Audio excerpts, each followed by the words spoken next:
The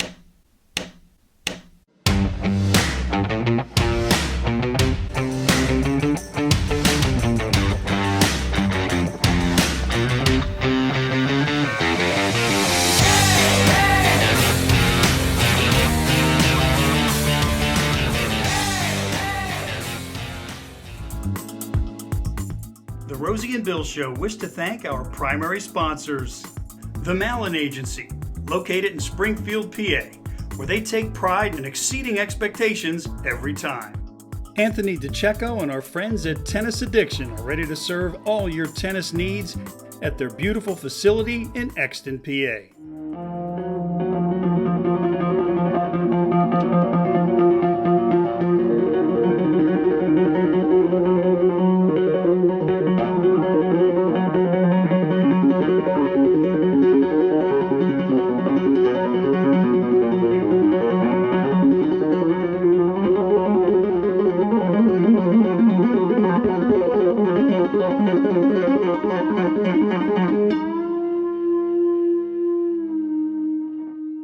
Welcome, everyone, to the Rosie and Bill Show. Our guest this week is a true musical pioneer and master of his craft. He can do things with a bass most other people wouldn't even think about trying, let alone pulling it off live on stage.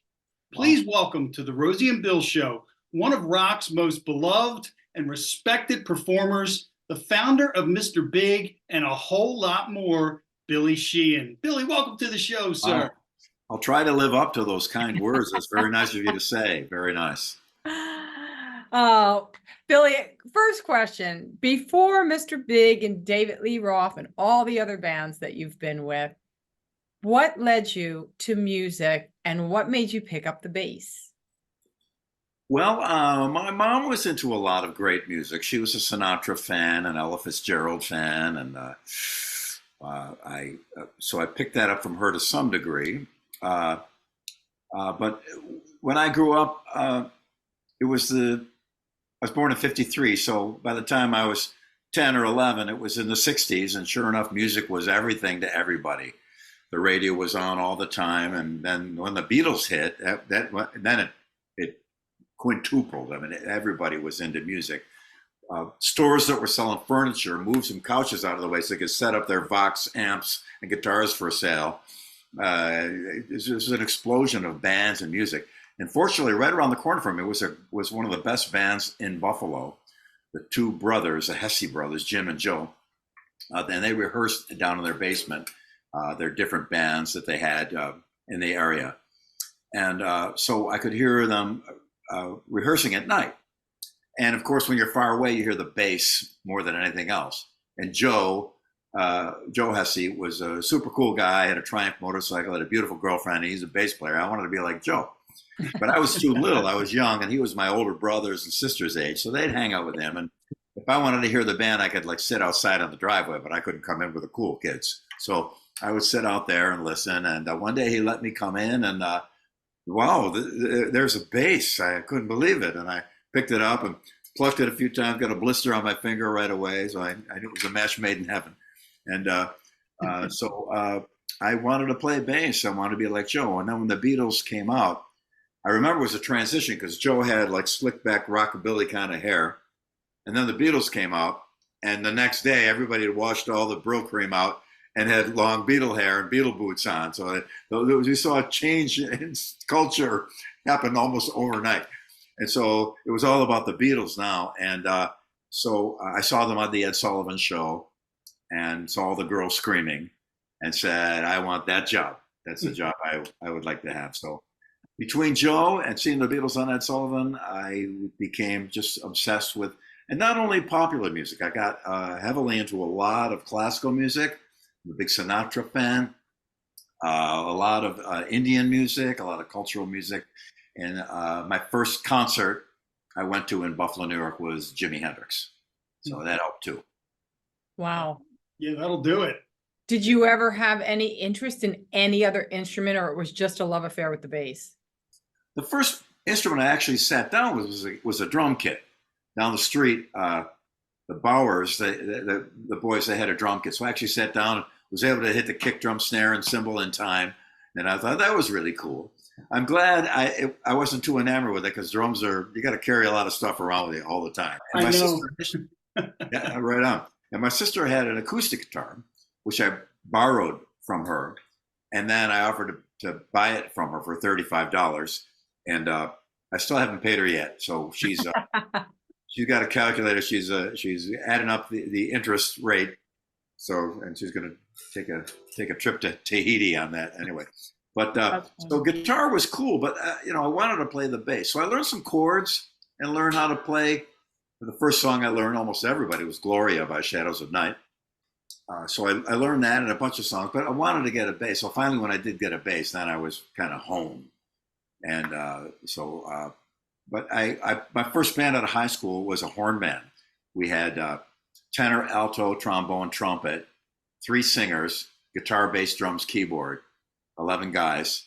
And so I learned a little bit about horn players and horn playing. We played Chicago, Blood, Sweat, and Tears kind of thing. It was pretty cool, pretty adventurous right out of high school because it was pretty challenging music to play at all. I listen to it now, and I'm still impressed with how amazing those bands were. So they drew me a little bit, so I can get a tone out of a sax, a trumpet, a trombone, but I can't really or seriously play them. So, but bass is my thing, and I love it, and I'm still excited about it, and still every day is a new adventure. There's so many more ways to improve and do better and recover what you used to know and rehabilitate what once was, and so it's my thing. Billy, I have to tell you, at that last part of what you just said, the one of the many common bonds that we've heard from people who are really at the top of their game, like you are, is that there's a passion.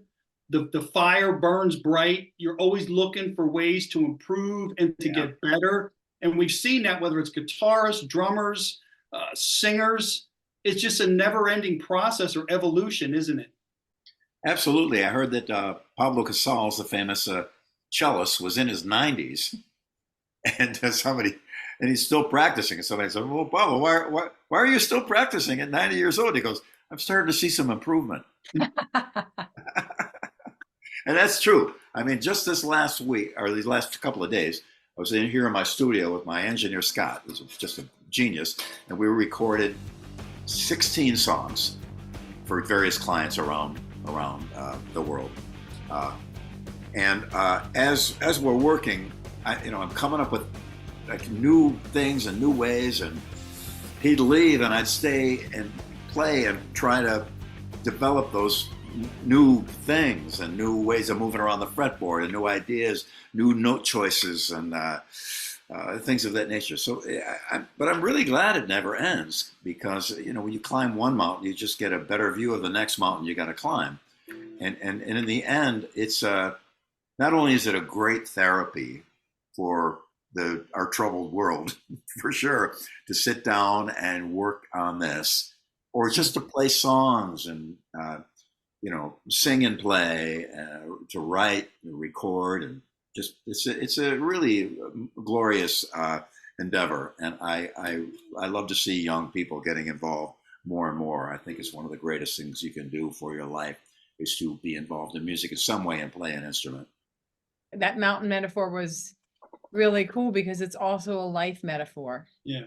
Very true. Yeah, there's no matter what you pursue, nobody knows everything. There's always something more to learn, and no matter what it is, from nuclear physics. I don't mean to be political, but there was a statement not long ago about that it's settled science. Well, there's no such thing as settled science. There's no settled anything. We've still got more to learn and more to know. And as soon as you think, well, the little electron spins around no, it doesn't actually spin around it. What it does, some new thing that comes out, it never ends. And that's one of the most beautiful things about life is, even your interaction with people, it never ends. It always grows. It always becomes more. And it's quite a great phenomenon. It really is. Now, Billy, was there a particular moment that this passion kind of overtook you and you realized, you know what, this whole music thing, this bass, this is what I want to do with my life? Probably, but I don't recall a specific spot in time. I mean, initially from the beginning, I just wanted to play. I wanted to play in a band. And a lot of people ask me now when I do interviews, like as I'm doing with you folks here today, what kind of advice would you give to young players? And I first said, get in a band. Get in a band, number one. Number two, get in a band with songs. Number three, get in a band with songs that you sing. And that get in a band part was once you get in a band, you now are faced with a whole new world of things you must attend to. So you got to deal with other people. You got to communicate with others on a musical basis and a personal basis. And being in a band is almost like being in a marriage. So much so that back in the day, if somebody in our band would go out and watch some other band, go, hey, what are you doing watching that other band? So it was, your girlfriend going and watching something, looking at some other guy. Hey, wait a minute, so it's an interesting thing in that respect. So and just to end off on the three pieces of advice, when you get in a band, you got to learn a lot of things, and you got to do a lot of things, and you will eventually get caught up in that fever, and it will become your life's passion. To answer your actual question, then, as far as the number two, get in a band with songs. A lot of people get in a band and they whittle around and play and stuff, but no, you got to play a song. You got to play a song. I see amazing players on YouTube and on the internet now just doing humanly impossible things on their instruments, on all kinds, from Yuzha Wang, there's a Chinese woman who plays Flight of the Bumblebee. Google that and be sitting down when you watch it. It's mind-blowing. But just to so many other players, there's so much more you can do. But unless you have a song to put it in, unless you have, all the paint in the world isn't going to do you any good until you get a canvas. You can look at the jars of paint all day and maybe practice somewhere, but you gotta get a canvas and get a composition happening. And being in a copy band, almost every band, every musician ever, almost any artist anywhere has copied those who came before them. Hunter S. Thompson wrote a famous book called Fear and Loathing in Las Vegas. And I forgot which book it was that he did this with, but he wanted to find out what it would be like to write an amazing novel. And he sat down with, for example, Tale of Two Cities, I think is what famous book. And he typed out the entire book of Tale of Two Cities to get the idea of what it would be like to write a book like that. Almost every artist copies the masters before them. So playing in a band and you start out playing copy tunes is great training. And that's why I say play in a band with songs. And then the third one, play in a band with songs that you sing. You have a massive audience of people who listen to songs that have words that you sing. And you got a little audience that listens to songs that don't have that. And singing is universal.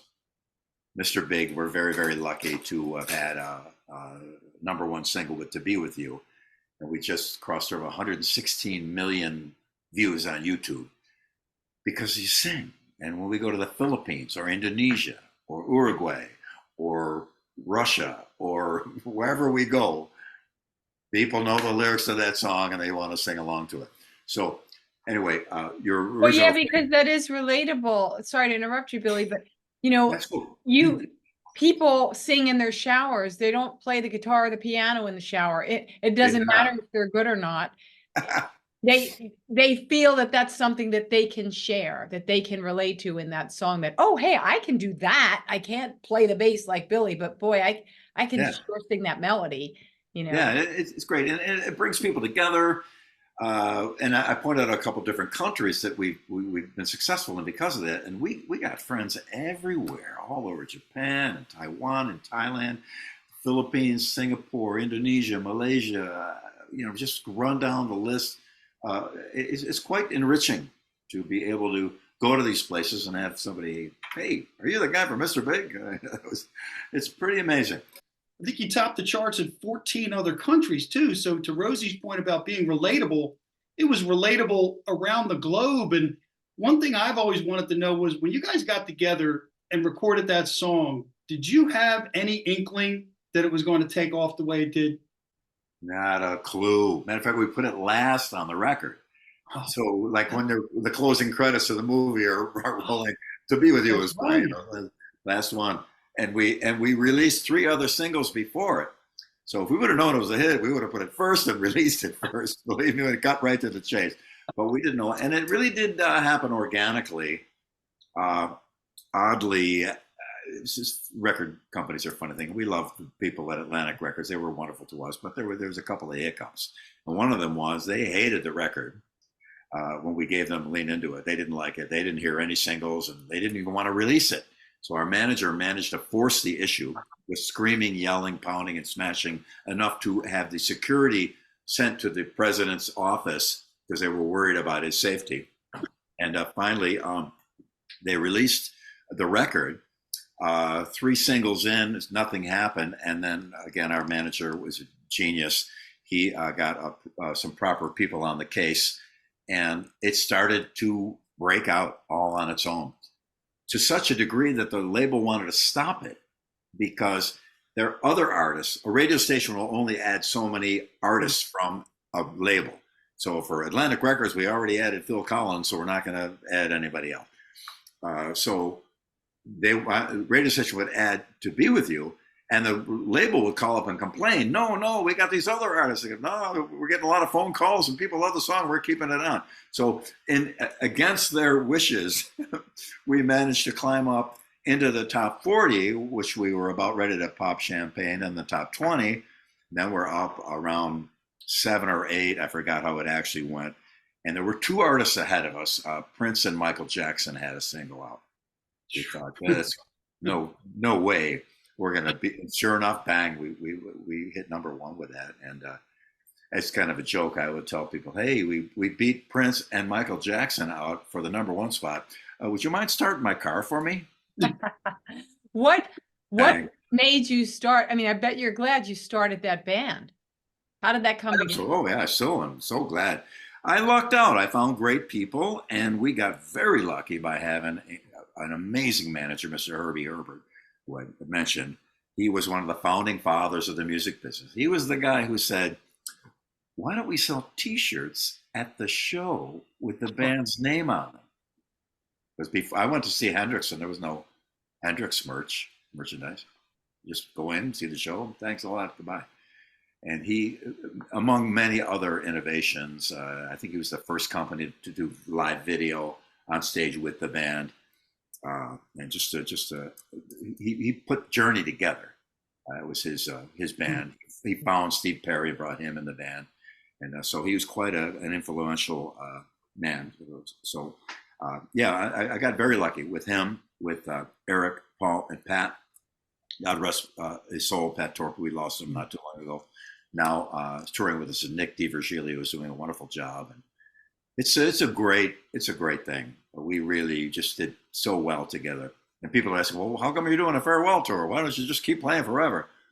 The answer being, I'd rather run over the finish line than crawl over it. And we see a lot of bands, and God bless them. I hope they still continue to play, but they're not actually at their peak.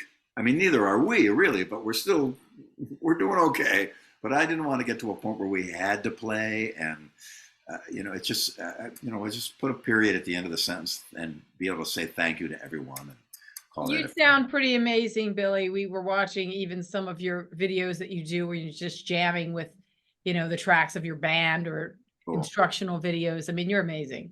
Very kind to say that. Thank you.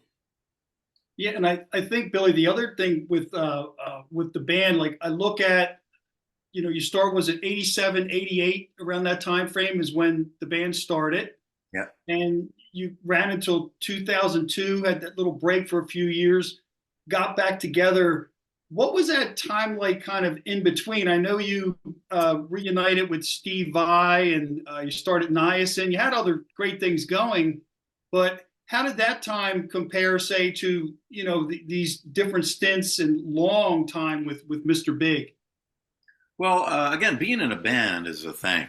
I mean, I had other projects here and there, and they were always great. I love playing with Steve Vai. He's just a wonderful man, a supreme talent, of course, as a given.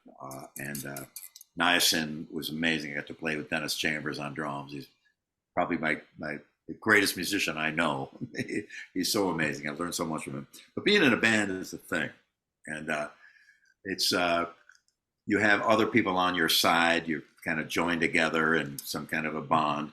And I certainly prefer being in a band. I've done a lot of other things outside of the band and played with other bands and such. But having a band and having your own thing and your own connection with other musicians where you guys get up together and play on stage and have a kind of commitment to each other, there's nothing like it. So I certainly did enjoy that time.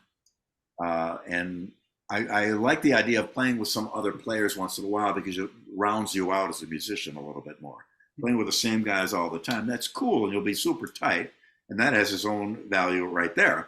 But once in a while, when you step out, when you come back in, you've got a little bit more vocabulary, a little bit greater understanding of things. So, but being in a band is where it's at, and that was certainly my preferred situation. Yeah, it definitely challenges you to step outside of the safety of playing with the same people over and over again. Like you said, like you have to be on top of your game. Yeah, How important is the relationship for you between you and the drummer? that's everything. That's the bass and drums. That's the foundation. When they build a building, they pour that cement with the rebar in it, and that's the rest of the building goes up after. Bass and drums are the cement, and the bass is the rebar, and it holds it all together. When I go see a band, I watch the drummer first, and if he's happening, I see who else is on stage, and it really does make a difference. And now, especially now, we're recording a lot. Getting a proper bass locked in with drums just opens the whole song and the whole sound up. Because we'll get tracks with the drums done, with just scratch bass. We'll listen to the track with drums and no bass, and it kind of makes sense. And I'm not saying because it's my bass line, but put a proper bass line in with drums. Suddenly, it comes alive. And seeing that over and over again, and during the pandemic, we did a lot of recording out there, over 300 tracks for clients all over the world.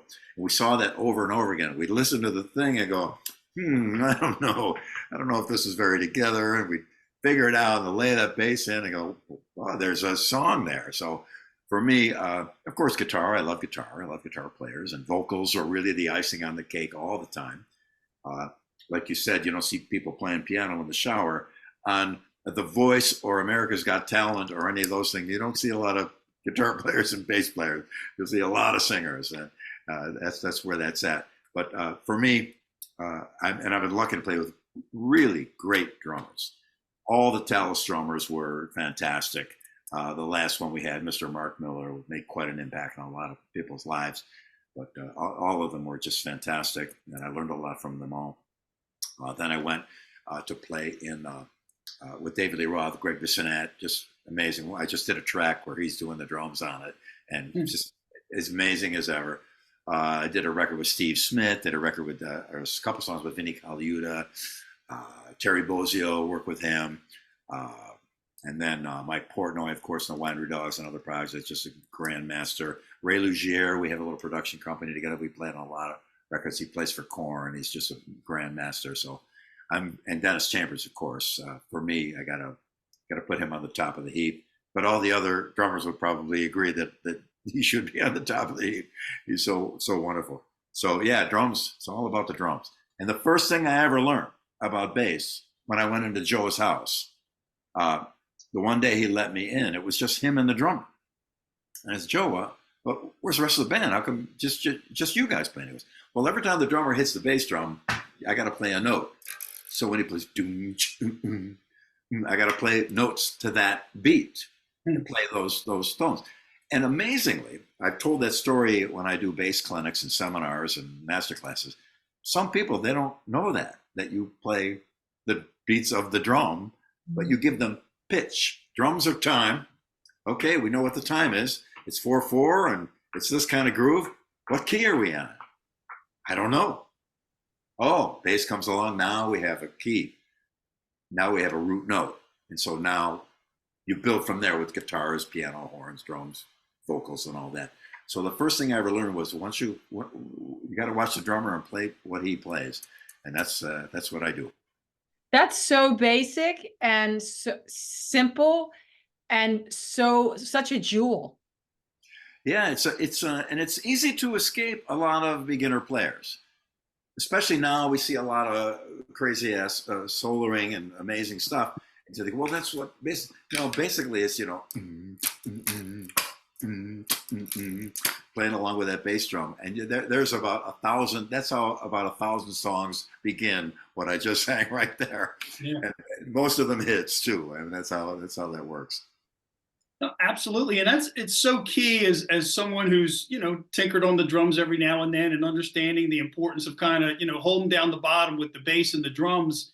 And you do that better than anybody, Billy. But the other thing that fascinates me is the creativity and the things you've done. As I said in the intro, you're really kind of a pioneer in some of the ways your bass solos. I could sit there and watch you just play bass. It's like watching Eddie Van Halen play bass at times, and just different things that you do. And it seems to take so much energy, yet you make it look so seamless. How have you been able to maintain the energy, the passion, all of that for all these years?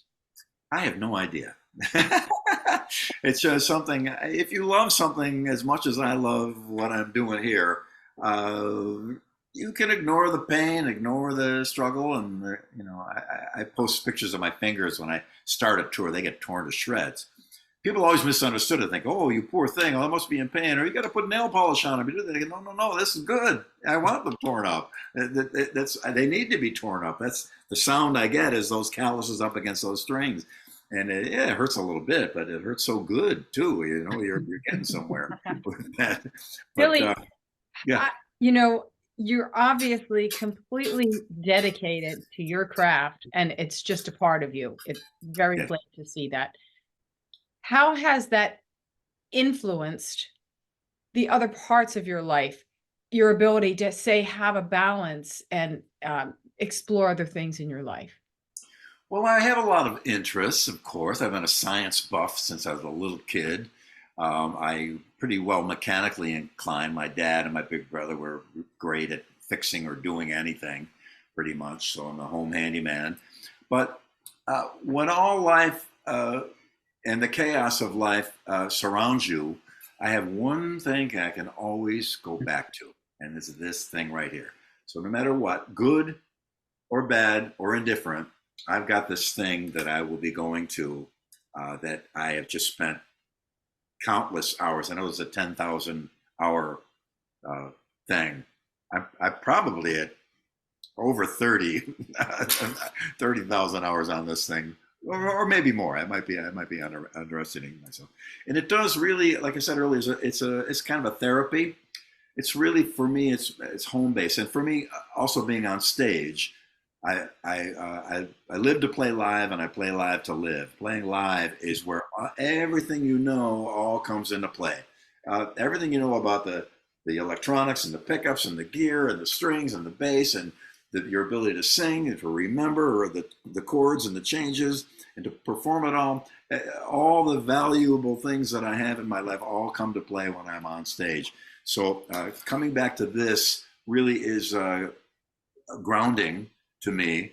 And I've gotten a lot of exchanges within comments and things on the internet where some people say, I used to play years ago. I haven't picked it up about 5 or 6 years, and now, I got a problem with my leg, and this is having, to paint a little bit of a dark picture. I say, go play again, start playing, find your buddies. What songs did you used to play back then? Go play them, practice them. Then I get, and this has happened dozens of times. I get a couple months later, I get an email. Hey, we got together in the garage. We set up a PA. We're there every Sunday now. We're having a ride. It's a blast, and we're more fun than ever. So there you go. So it really is. Things are built around this. So the balance in the rest of my life is still really kind of. This is the anchor point, I would say. And one thing I have to say, Billy, as you're saying that, I think about, I've been a follower of your social media, and I love your posts on your Facebook page, and I really have enjoyed how you've kind of chronicled this Big Finish tour. And you can just see the joy and the shots of the audience and before and after the shows and all you guys are doing that. And then I think it was just the other day, there were some deer on your neighbor's front yard that looked pretty cool too. I saw that one. But when the Big Finish tour finishes, What's on tap? What can your fans look forward to moving forward? Anything in the works yet for afterward? All kinds of stuff. I got a bunch of recordings. I'm going to be doing probably another solo record. A bunch of other musicians that I work with and play with. I'll be performing and touring more as well. I mean, Mr. Big is the end of Mr. Big, but it's not the end of myself, Eric, Paul, or Nick at this point either. So Nick has a great band, Big Train. He'll be out touring with that. Paul plays around all the time. Eric's always doing his solo shows. So we're all still very much together. But to put the band together and organize a tour, and that's a lot of work, and it's a lot. And so we wanted to do one really great final one. So that's the again, the reason for that. But yeah, it's unlimited on what possibilities lie ahead of me. Well, that's good to hear, because recently we had, we're from Philadelphia, and we had one of our football players just retired yesterday, Jason Kelsey. And, in the world of sports, you go, when you retire, if you're lucky, you go into color commentating or broadcasting or something like that. The good thing about you is you can play forever, and Yes, there's man. no retirement. Exactly. You keep doing what you love. Yeah, that's true. Like my Pablo Casal's joke, I'll be 90 years old thinking, I think I got it. I finally think I got this one thing.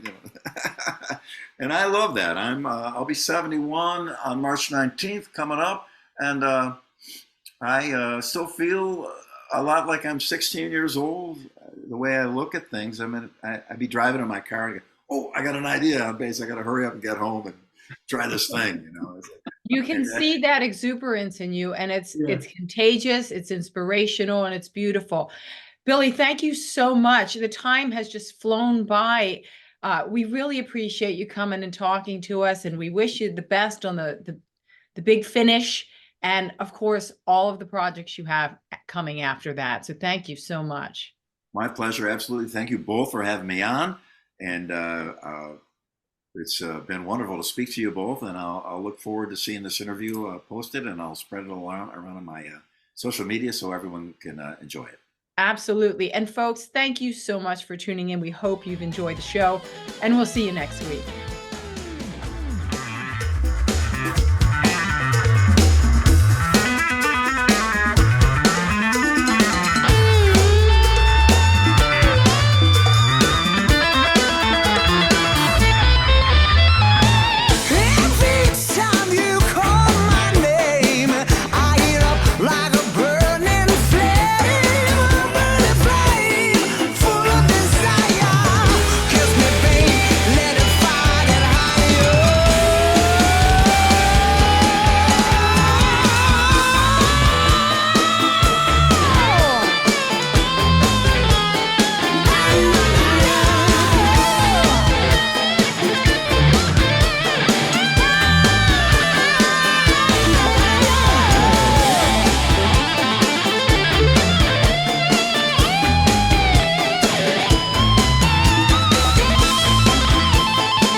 This week's episode has been brought to you by Doherty & Company Insurance Services for all your business and personal insurance needs.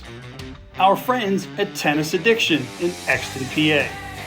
And the Malin Agency, where exceeding expectations is how they do business.